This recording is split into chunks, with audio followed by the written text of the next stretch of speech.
such a gift to be able to effectively small talk with people that you know. I love it. I hate the label small talk, to be honest. I think it sort of devalues what you're doing. What you're actually talking about is connecting. It's connection talk. It's not small talk. It's the things that actually matter. The rest of it's crap, right? It's how's your family doing? How are your kids? I knew one of them was sick. Did he get over whatever he had? Well, how's that small talk? Mm-hmm. That's an improper label to describe the things of value in the relationships we build.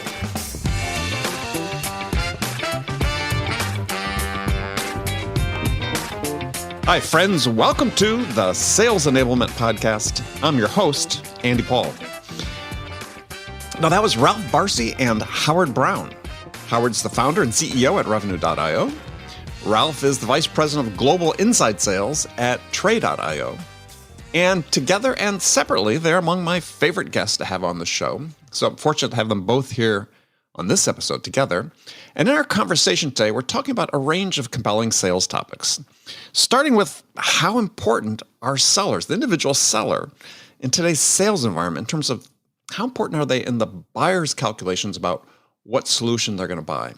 You know, it's tempting to underestimate the central importance of the credibility and trust that sellers personally develop with buyers and how decisive that can be in the buyer's ultimate decision-making.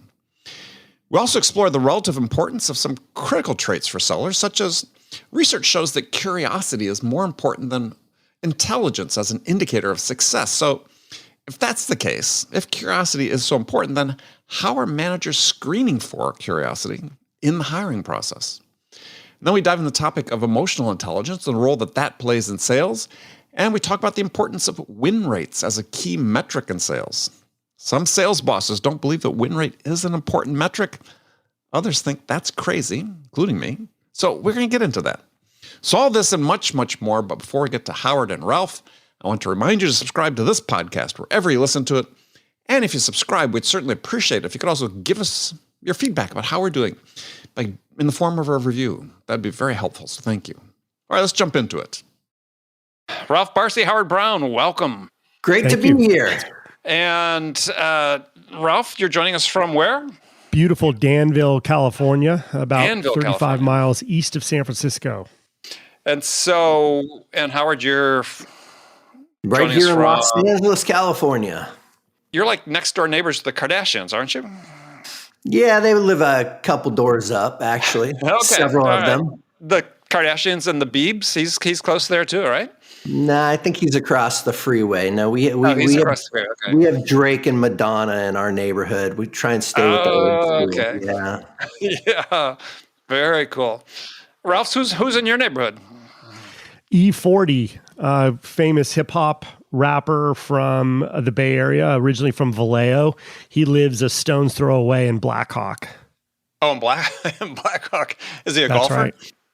I don't think he's a golfer. I do know he's got a basketball court in his backyard, a full-length basketball court. He's got all the logos of the Bay Area teams he follows, emblazoned into the court. And he's a true Bay Area representative. Nice. You get out there and hoop with him, Ralph? No. He would win. Number one. Number two, I'm 5'8". I'm not very agile on the basketball court.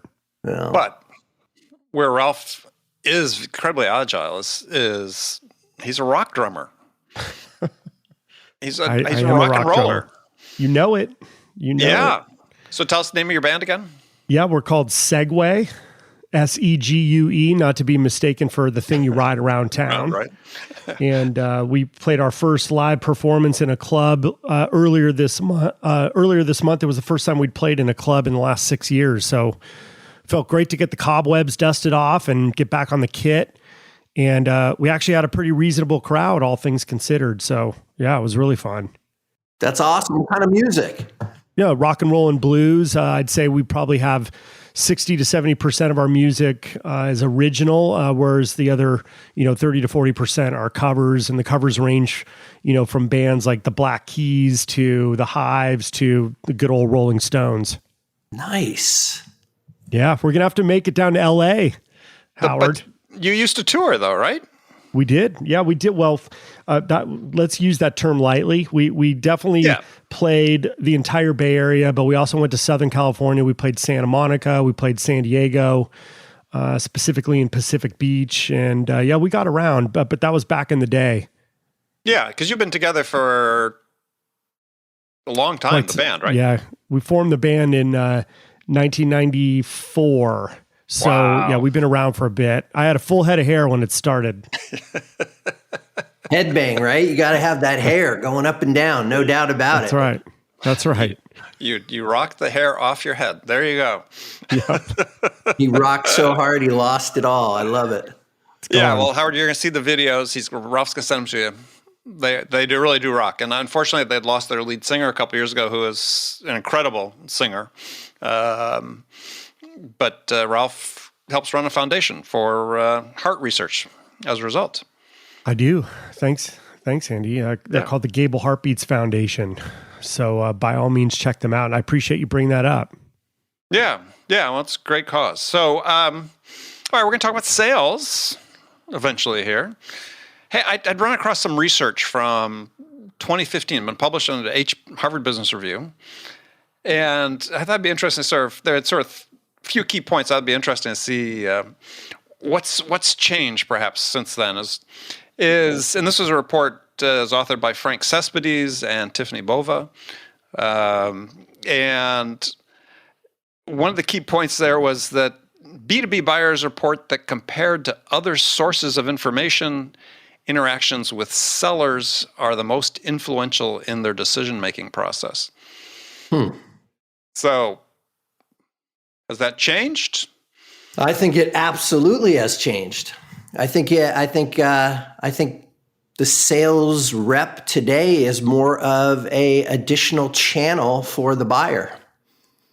I think far less influence for the most part. Now there are the ones that stand out, that are value selling, that are strategically providing consultation, that are able to meet the buyer where they're at, that are able to understand their business and their competitors. But for the most part, I think that the influence that the B2B seller used to yield has diminished. Just in the last 5 years? No, I think it's been diminishing with the advent of the internet and all the information that's publicly available and all the sites where people can read reviews and all the white papers where we could download from analysts. But I'll let Ralph weigh in. It's tough to argue Howard's point. I do think it varies, though, depending on the segment you might be selling into. In my experience, if you're selling into an SMB/commercial segment, it is more of a transactional sale. Whereas if you're, representing mid-market on the high end or enterprise, you're going to have that more consultative sale. I think sales reps, individual contributors are still very influential. The higher up you go in the segment, the more consultative the sale is. Whereas, where it's transactional, they're kind of an extra step that's not always needed. And to Howard's point, we've got this deluge of information and insights on the offerings that we're looking to invest in that, we want to self-serve if we can, when we can. So that, the sales reps aren't too needed like they are in the more consultative cycle. Go ahead, Howard. You had something else?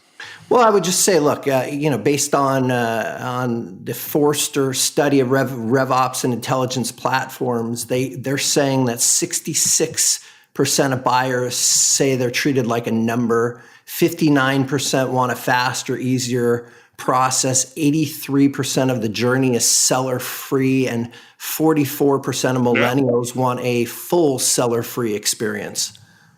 So clearly something's changing. Wow.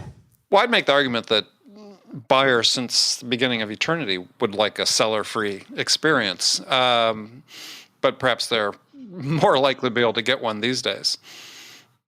Well, how far back are you going with eternity, Andy? Is that before you sold, or what are you saying there? Well, yeah. I think I started about the dawn of the civilization. Yeah, and selling. Yeah, I'm not sure that part's necessarily changed. I think, again, I think you've always had the same barriers. Can you be a value provider for the buyer? If That's you can't, it. they've never had time for you. Yeah. Yeah. Who has time to be wasted? Right? Yeah, yeah. I think it's sort of one of the myths that somehow younger generations have that these interactions were different 20, 30, 40, 50 years ago, and the buyers had the luxury of time and so on and so forth. And that's certainly never been my experience. Hey, Ralph, you run a team. How do you make your sellers valuable? Oh boy, that's a big question. How do we make them valuable? Where would I start with that one? They have to have a very clear understanding of the market that they're selling to, namely the problems that buyers are facing and paths to solve those problems. That's probably one of the first things we're going to do to create more valuable sellers. We need active listeners, people who really absorb what the buyer's trying to accomplish. And you do that obviously by asking more open-ended questions versus yes/no questions. It just goes on and on. This could take up the whole conversation if we get into how to make them more valuable. Well, we can. Yeah. So I would add something or ask you a question. You said give people more open-ended questions to ask and so on, but Yep. It doesn't really address Howard's point, which is having asked it, they still have to listen. Yeah. I agree. It's why I said they need to be active listeners. So they have to be able to, prompt dialogue and be present to what's being told to them as a response to those open-ended questions. And I think that's a good question for you, Howard, is, someone with a psychology training, professional psychologist. How do we teach people really to listen? I've done a bunch of reading on this, and it's all over the map. How do you get people to be in the moment? And I said, really, they can ask a great question, but if they're not listening to the answer and processing it, then they might not as well have asked the question. Yeah, I think figuring out where someone is at, as opposed to projecting what you think they should be doing or where they're at, is probably important. So, the person asking the question should actually be interested and curious. So I think, finding people who are actually curious, and want to solve problems is a good starting point. I think sometimes you can't make people great listeners and great problem solvers. You can make people better, but if you are lacking general curiosity, if you don't have an interest in solving problems, you probably shouldn't be in sales because you're not going to be a value seller. One way I've seen people improve is listening to themselves. I think actually studying who you are in conversations and what you sound like and how people respond to you, just backing up a little bit and observing yourself, right, is critically important. People are shocked sometimes when they listen to themselves, when they watch how they behave. There's nothing like being able to step back and observe and then put yourself in the other person's shoes. How would you feel if the person talking to you behaved like this? And, it requires a little time, patience, coaching, but you see a huge difference. And, as a therapist, I learned that way. We recorded my sessions when I was working with someone. I learned so much about how I moved my hands and my feet and how I followed up with questions and what made me uncomfortable. It's the same sort of thing. We're teaching people how to interact. My kids sit there staring at their phone 24/7. We've lost the art of conversation. We have to teach people how to have great conversations, how to be conversationalists. And, I do believe that there's some amazing tools and trainers and coaches out there that can help us get there. But if you lack basic curiosity and the desire to problem solve, you're in the wrong profession. How do we screen for curiosity? I mean, this is something that lots of people bring up. I agree 100%. You need to be a curious, open-minded problem solver if you're going to be, I think, have a career in sales. But I am innately curious, right? But no one even sort of bothered to test that. But I even talk with hiring managers today, and it's like, well, how do you test for curiosity? And no one's, I give them an aptitude test. It's like, really? Isn't there something else we can do? What do you got, Ralph? Yeah, my wheels are turning because I don't think we have formal ways of screening for curiosity, but my wheels are turning on how we might be able to assess it.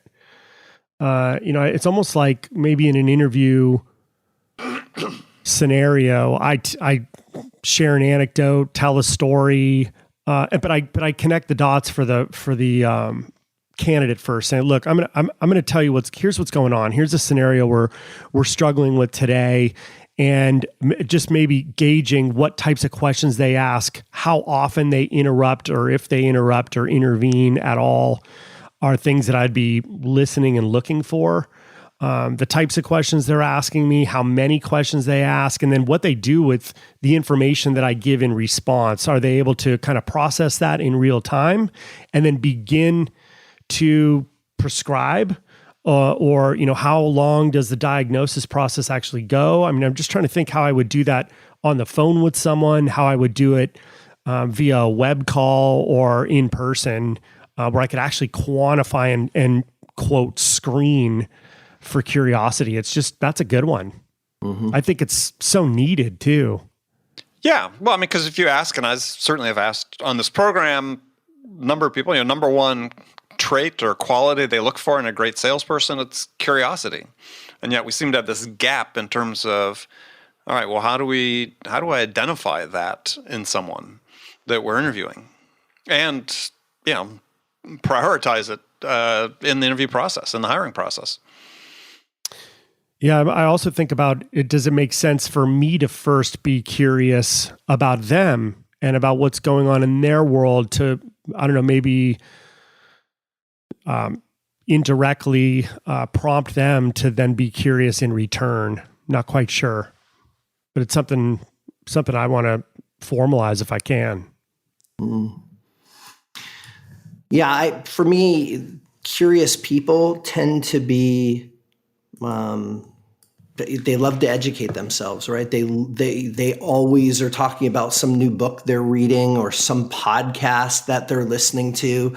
I think that they typically ask a lot of questions of me during the interview process. So they turn the tables on me and they try and figure out what we're looking for and why, and tell me about the position and other people who have held it. And for me, I just get a sense because they immediately go into, they're interviewing me as much as I'm interviewing them. But I do find that people who are lifelong learners, people who like to talk about how they've solved a problem, I ask them about, something that they recently learned that surprised them. I mean, there's things you can ask people to really get them out and talk about how they learn and whether or not they have a hunger and thrive for it or not. Yeah, I mean, it's really a fascinating topic because it also ties this whole idea of intellectual humility, right? Which is, this awareness that you don't know everything and being conscious of it. And that's, tied to being open-minded. And there's a professor, I forget who wrote it, from Harvard, that had written a paper about how, what he called CQ, your curiosity quotient, is much more valuable than your IQ, right? Because your curiosity is how you navigate the world. It's funny you bring that up. I was just listening to a podcast where I heard the term BQ for body quotient. Have you heard that one? No. What is it? Just how physical you are and expressive you are when you're asking a question and having a conversation. Howard mentioned earlier the importance of kind of establishing that conversation flow with someone. And if you're looking them in the baby blues, I mean, it probably helps a lot when your whole body is present to the conversation and you're expressing yourself, with the hand waving and you're peering into the camera or looking away to think for a minute. It just shows somebody, I think, that you're really being courteous and caring towards what it is that they have to say. But anyway, you reminded me of the whole BQ thing when you mentioned Right. CQ. Well, is the assumption there that by being more expressive that somehow people can read something more about you? Not necessarily. I mean, a body language thing, or? I mean, personally, when someone's talking to me, if they're just stiff as a board, staring at me with zero, movements at all in their face or their body, I'm gonna get a little concerned and I'm gonna feel a little awkward. Whereas if someone's like, "Oh, I totally understand what you're saying," with the waving of the hands, I'm gonna feel like, okay, they're with me.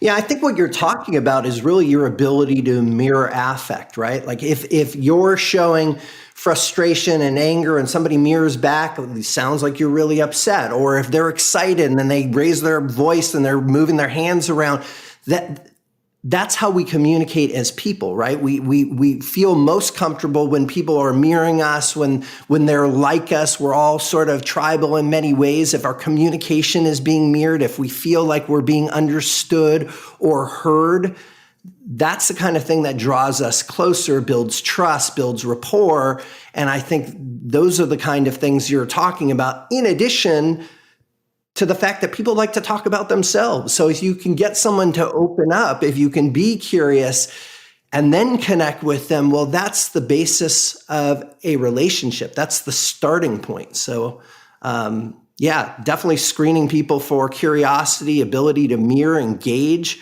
not freak you out by staring at you and not moving. Those are critical. Big time. Well, but isn't one of the initial ways to demonstrate curiosity? And Ralph talked about, hey, let me sort of do something that stimulates curiosity on the part of the person of the candidate I'm interviewing. But comes through small talk.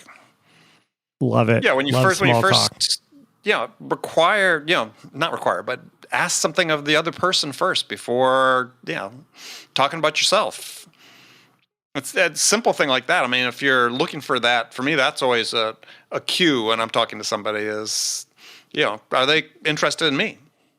I'm a big fan of the small talk. I think it's underrated. If I run into a neighborhood friend of mine at the grocery store, I mean, we're going to stop for a second in the aisle and just catch up on how each other's family's doing, how's work going, what's going on. Oh, we just got back from this trip, et cetera. And it's just, I just think it's such a gift to be able to, effectively small talk with people that I love it. I hate the label small talk, to be honest. I think it sort of devalues what you're doing. What you're actually talking about is connecting, right? It's connection talk. It's not small talk. It's the things that actually matter. The rest of it's crap, right? It's how's your family doing? How are your kids? I knew one of them was sick. Did he get over whatever he had? Well, how's that small talk, right? That's an improper label to describe the things of value in the relationships we build. So how would you relabel it? Well, that's a whole nother exercise, but I like the idea of connection talk. Yeah, sure. Coming up with a label. I was going to say, it's sort of like, people sort of downplay the importance of what they say as soft skills. Mm-hmm. And I'd read somewhere in the last couple of years, somebody said, oh yeah, they're not soft. Let's call them power skills. Yeah. And I think that's a great term to reframe it as, they're not soft. Those are important. Okay, I got a label. Instead of calling it talk at all, why don't we just say connect? That's connect time. It's the time we connect at the beginning of a call. I love it. Love it. Yeah. Thanks, Howard. Yeah, Howard. Thank you. Yeah. Let's tell the world this is the new label. Yeah. That's it. No longer small talk. Actually, we'll write a paper on it. The three of us will collaborate. Sorry, small talk's gone. Small talk is gone. It's connect time now. It's about time. Well, but there's still no shortage of sales managers that are trying to coach small talk out of their sellers because they believe that the buyer doesn't have time for it. And I I don't believe that. I think it's just the opposite. I think it's more important than ever. Same. Yeah, I think they may not have times for small talk. Depends how you define small talk. If small talk means you're connecting with them on a human level so that you can open up a dialogue and a conversation where you're working towards something, call it whatever you want. That's valuable. Yeah, and I don't think you can do without it. I mean, I was just in the course of writing my latest book, looked up researched several academic papers written on the value of, actually the necessity of small talk in establishing a connection with someone. Yeah, well, you want to trigger the crocodile brain or your prefrontal cortex, right? You're either going to run away from the person or you're going to move towards them, right? We need something to go off of. I don't know who you are. Yeah. Well, I was chuckling when you were talking about the crocodile brain, the reptilian brain, because I was reading something over the weekend, a paper or an article by psychologist Lisa Feldman Barrett, I think out of Boston University, and it's talking about rethinking emotional intelligence. Mm-hmm.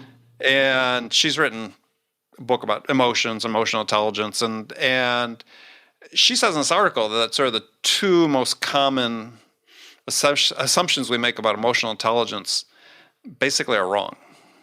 And the science has proved them wrong, and that we need to rethink this. And one was this idea of the reptilian brain, is that neuroscience has shown that we don't have this triune brain that sort of assumed that one of the stages was this reptilian brain, but that actually it's more unified, I guess, is what she talks about. Not a neuroscientist, obviously, but yeah, I thought that was sort of a fascinating paper. It's like, I wonder how many other things are out there that we sort of think we know that, and we sort of take for granted, and that science has sort of shown us subsequently is perhaps not true.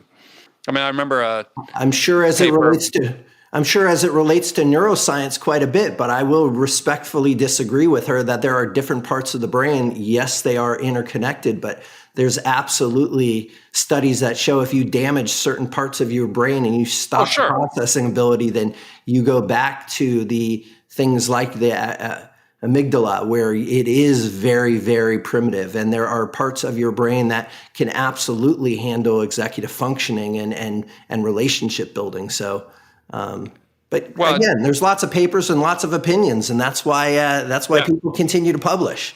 Yeah. Well, it's interesting. There's something that came out a year or so ago from scientists at Duke that said that all these behavioral studies based on functional MRIs of the brain were basically invalid because they've been misreading the functional MRI results. And I was like, oh, well, that's bound to have a big impact.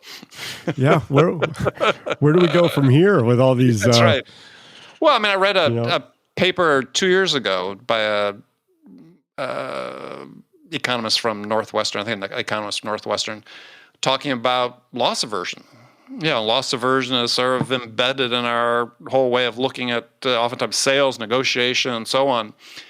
And same thing. He said, recent research shows that that's just not a thing. Wow. And it's like, okay, all right. Where do we go from here on that then? Yeah, we got to start all over. Ralph, tell me about Trey. What's going on over there? You guys are building a pretty amazing engine. Yeah, it's constantly evolving. Thanks for asking about Trey. For those who are unfamiliar, it's a general automation platform, and essentially what we help businesses with is connecting all of the components of their tech stack together so they could speak to one another. And we help companies drive automated workflows from those connections or integrations. We connect all components of the tech stack through APIs. And the company started as a filter in your Gmail inbox, for example. Mm-hmm. So we're very familiar now when we go into our mailboxes, we can filter messages and route them accordingly based on a subject line or sender, et cetera. Well, that's what Trey did initially and evolved the platform to incorporate pretty much all tech stack components therefore the name came about is, we can offer a tray of, infinite connectivity use cases. So my charter there is to oversee a lot of the top of funnel activities, driving the revenue pipeline, but also driving, the people or talent pipeline. Been there about 2 years, and it's quite a journey. I feel like I've been there 10 years. I've only been there 2. But we continue to scale the team. We're getting some really prominent, fun logos into our portfolio. We're really customer focused, and it's working out well for everybody. I appreciate you asking, Howard. Of course. The sort of low code, no code category just seems like it's exploding, and it makes a lot of sense, right? The ability to change workflow based on data from any system to provide context and relevance to any stakeholder within the business makes perfect sense without having to go to a dev shop and do it in the old school sort of way. So I'd love to know, how are you using those sort of optimized workflows to help your sales team? How do you move them to a position of being that contextual, interested seller through your product? Oh, I love it. Wow. We promised the audience this was not teed up beforehand. This is happening in real time. We didn't talk about it at all. I'm just curious. So again, it's me being curious. Yeah, well, we're finding ourselves in the whole digital transformation movement, where a lot of day-to-day business processes are being moved to automation because the tools and technologies are now available to do that. And so to answer your question about our field organization becoming a lot more contextual, we're doing what we can to understand positive systemic impact that would happen as a result of those integrations and those workflows being built. So we're really trying to acquaint ourselves at very deep levels, frankly, with all the functions of a business. We want to really understand comprehensively how each business unit operates within the business and how it interacts with other business units. Because we know if we can establish, say, an integration and a workflow at a very low level, you said no code, low code, what positive impact is that going to have on other business units that are considered stakeholders in the organization? So I've spoken with Andy about this before, and in overseeing a lot of the top of funnel people who are having those initial conversations with businesses, we are trying to educate them internally by introducing people from around Trey's organization. And we host what we call Team Tuesday. And every Tuesday, a representative from finance, engineering, marketing, et cetera, will speak with the sales development reps in this case about what they do every day, what their charter is, what keeps them up at night, what would happen if an integration or an automated workflow wasn't in place. How would they do business without those benefits and advantages? And we have found that it's really moved the needle with respect to the types of conversations that our sales development reps can have. They are very confident about having conversations with anyone at any level of the organization, because everybody in a business needs to work from or needs to benefit and work with people in different business units. And the more we understand that beforehand, the more we can establish credibility and rapport in those early conversations. So those are just a couple examples of what we're doing. I guess as a follow-up, anytime you sell to an enterprise, they want to know what the return on investment is. And so when I think about a lot of what Trey is putting out there, is it time savings? Is it reduction of workforce? Is it more efficiency? Is it more effectiveness? And then let's assume it's all of that. How do you actually measure that before and after? How do you prove the value of that sort of thing so that you can create something predictable and get people to prescribe or create more of these recipes to further automate across the enterprise? It's a full question. Great question. I'm going to keep it very high level, but short of an ROI calculator, we are going to, first of all, assess what those key areas are. And Howard, you hit it right on the head. It is actually all of the above. So what we want to find out is, okay, what if we are to accomplish, what if this workflow is put in place? How will that save time? How many hours per day will that save for this one individual? Or what would that do to your conversion rates for this specific team? And we would just take it incrementally, knowing that the success we'll have with this customer is sequential. So if we can tick the box in one business unit or with one person or one team, we can then expand our footprint across the enterprise by taking that approach. Got it. Andy, I don't want to... No, you can, hey. I appreciate you asking. Thank you. Great questions. Hey, so Ralph, a question actually for both of you is just in the last several weeks, I get a lot of inbound requests to be on the show, and there's been a definite uptick in some cases. People have written books or are writing books about this, about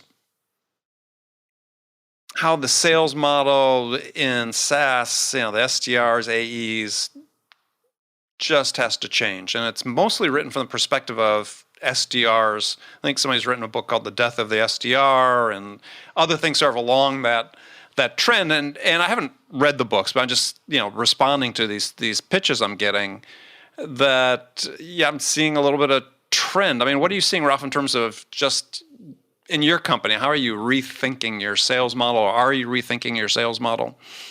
We're always rethinking it. It's, I would argue, one of the toughest gigs in the company, starting a conversation with a prospect that you have a very high level understanding of, trying to build that rapport and credibility I talked about, and then begin a diagnosis process to create an early stage opportunity.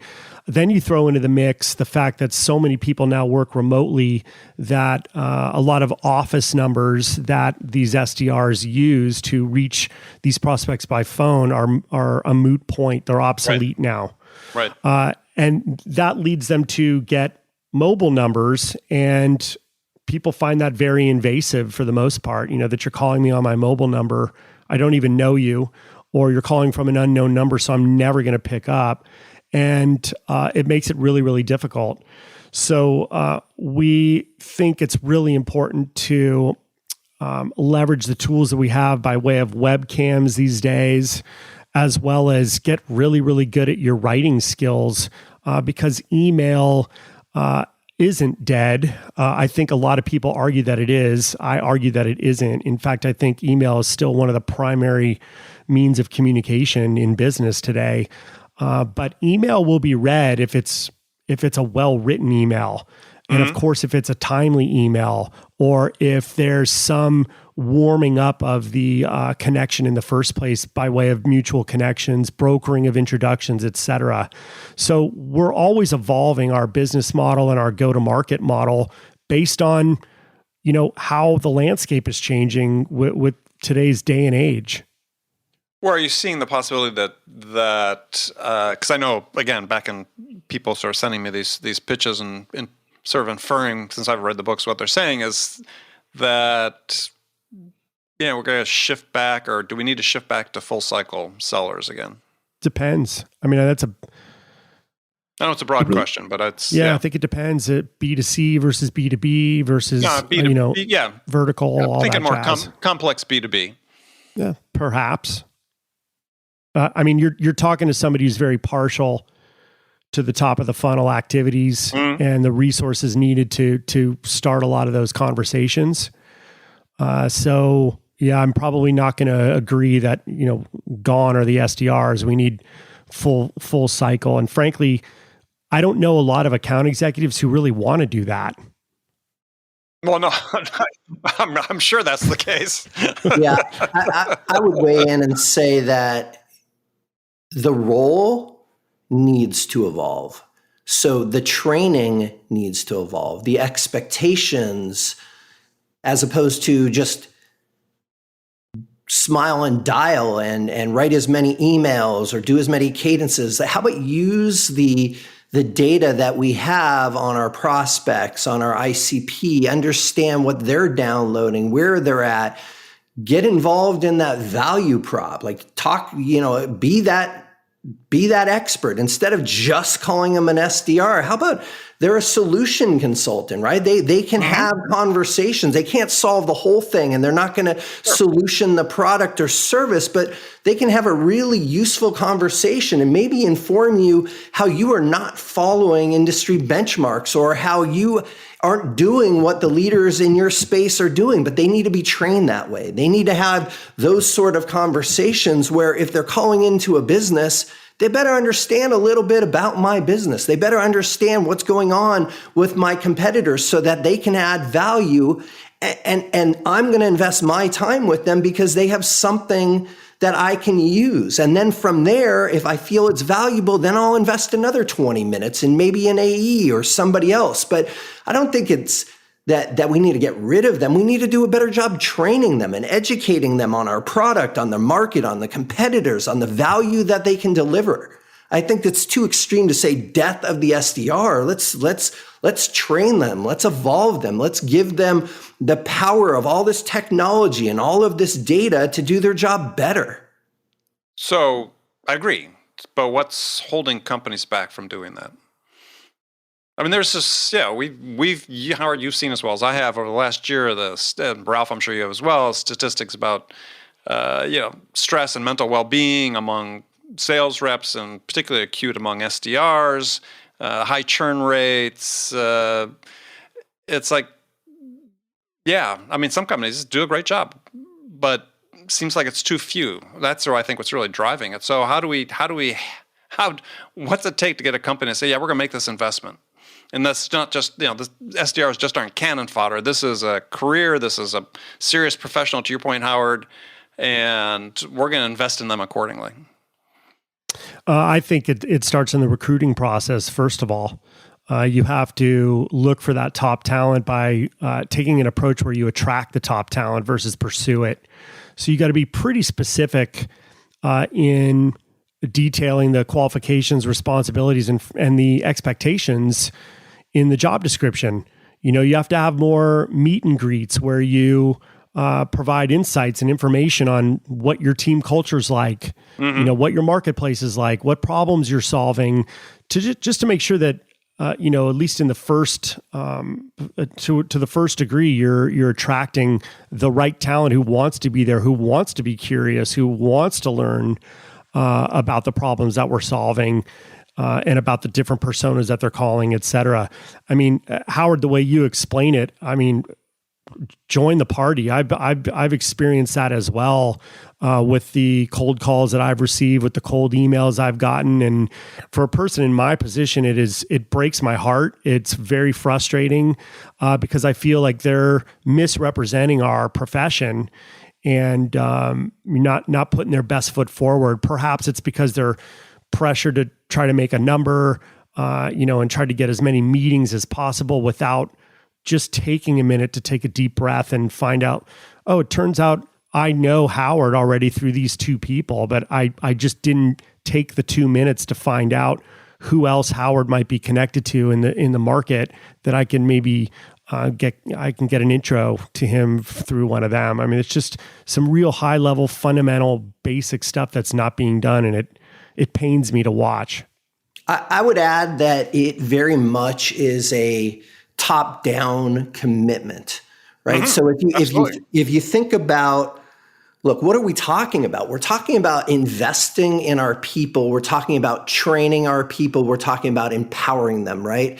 And if you're a company that really cares about your brand, and somebody's very first experience with your brand is that SDR. That's the experience. And if that's an awful experience, all the money you spent on branding, marketing, all of that great product, guess what? Out the door. So just like any other area of your business, if you're going to invest in training and education and improvement and growth, shouldn't you invest it at the very, that's your window. You walk down, 4th Avenue or whatever, that is your window.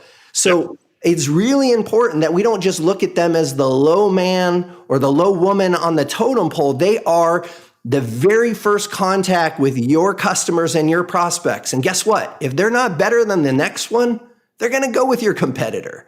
Build a better product. It doesn't matter if the story that's being told and the vision is being articulated through somebody who is incapable. I agree 100%. I'm going to give you a big hug when I see you next, Howard.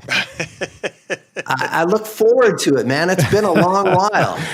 No, I agree 100%. You know, they're the tip of the spear. And I do agree that it is a top-down decision and that, you know, credit needs to be given where credit's due with respect to a lot of the work that they're doing. I also love your take on the title, you know, versus sales development. Perhaps there's a consultant term that's used in their title. And I don't know. I like where you're going with it. Yeah. No, thank you. I appreciate it. No, I think it's a great description because I think that's one of the issues that people are talking about is just, you know, why do we make that position one that has to be endured and sort of a rite of horrible passage as opposed to something that's, to Howard's point, extremely valuable member of the team that's the initial point of contact with prospects. Yeah, too few companies I see actually have career paths for SDRs. I mean, it's looked at as this sort of, hey, this is only a job a young person can do because we make it so intolerable, as opposed to, gosh, you know, why not hire somebody that's, you know, in their 40s or 50s that is really good at that? That's right. Yeah. I mean, we pay pretty well for people to do a good job in them. That's right. And to Howard's point, you know, if you've got a list of, you know, precious logos on your target account list and this representative, you know, that's the term we'll use right now. They make that initial call and they haven't done their homework. They're not prepared. They're not thinking win-win or, you know, doing proper diagnosis. Not only are you out the door, but you're potentially out the door for 2 years, 3 years. Yeah. Mm-hmm. And, you know, these are logos that could potentially change the trajectory of your company. Yep. And if you blow it in those initial calls or that initial call, it's, you know, it's really, it's going to have a negative effect on everybody. You want to talk about systemic impact. There it is right there. It's funny when you said the word representative, right? I actually love that word because that's cool. What they are. They're a representative of your brand, of your company. Mm-hmm. So shouldn't they behave as such? They're contacting someone on behalf of you, your company, your brand, your mission, your values. You're asking them to represent you to the world. And if they're not representing you in that way, maybe they need more training. Maybe they need more education, or maybe they need to be shown the door if they're not coachable, if they don't have the skill set, the curiosity, or the interest, because they are your representative. So I actually love get rid of all of it. They are a representative. Yeah, 100%, Howard. And I'll take it a step further. You know, life is a series of temporary events. They're not going to be on your team or in your company forever. There's going to be a day when they go represent you and your culture and your company and our profession elsewhere. So you want them to be a shining example of what they learned while they were on your team. So that representing part goes far beyond the time that they're with your company. I love it. All right. I love it. We're changing the name, the title. Change the No more company. SDRs. Representatives. I love it. Cool. Solution representatives. Solution. Yeah. I like it. Yeah. All right. So shout out to the representatives out there. Shout out to the representatives. That's right. All right, Ralph, we're wrapping up. If people want to, two things. Want to get in contact with you and they want to learn about where Segway is playing next, how can they do that? I love it. Thank you. Best way to find me and to learn about our band is ralphbarsi.com. I do my best to show my work. I feel that there's nothing more important than giving back to our profession and our community. So if you go to ralphbarsi.com/show your work with hyphens in between each word, you're going to see a lot of the conversations I've had with people in the industry like Howard and Andy. You could also contact me directly through that website and learn about the band through that website. So I encourage you to visit and sign up for my mailing list if you want an email every couple months. I'm not going to hit you every week with an email. And Ralph, anybody that's listened to Ralph's prior appearance on the show know that he's a voracious reader. And so great book recommendations as well. Thank you. Howard, people want to contact you. LinkedIn Howard Brown or Ring DNA or soon to be revenue.io. Ah, that means when are we airing this show? You tell me. After a certain date, I guess. Ralph, you're under NDA. All right. Thank you very much. Ralph, it was so great seeing you, spending time with you, Andy. Thanks for having me, and we'll look forward to the next time. Absolutely. Okay, friends, that's it for this episode. First of all, I want to thank you for taking the time to listen. As always, I'm so grateful for your support of the show. And I want to thank my guests, Ralph Barsi and Howard Brown, for sharing their insights with us today. If you enjoyed this episode, please subscribe to this podcast, Sales Enablement with Andy Paul, on iTunes, Spotify, or wherever you listen to podcasts.